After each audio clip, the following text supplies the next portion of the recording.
जी अस्सलाम वालेकुम। सबसे पहले तमाम परदेसी भाइयों को रमजान अल मुबारक का चांद और रमजान अल मुबारक मुबारक हो जी मेरी तरफ से।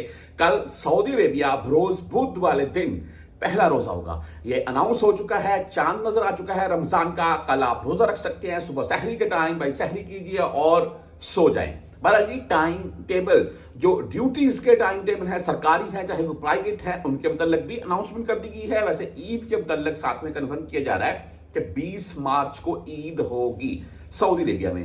पर अल्लाह ताला की जात जानती है, ये तो बस टोटके होते हैं, यही बोल सकते हैं आप। जैसा कि बुध और जुमेरात को बोला जा रहा था, कोई बुध को बोल रहे थे, कोई रमजान पहला रोजा जुमेरात को बोल रहे थे। बहरहाल जी टाइम ड्यूटीज के मतलब ये है जी कि जो सरकारी जितने भी अदारे हैं वो सुबह यानी कि 8 बजे से लेकर 2 बजे तक ओपन होंगे, और जितने प्राइवेट अदारे हैं उनका टाइम टेबल भी यही होगा। लेकिन आप तमाम दोस्त जानते हैं कंपनीज, मुसस्से काम करने वाले और बहुत से भाई आजाद काम करने वाले भी रात की ड्यूटियां शुरू कर देती हैं।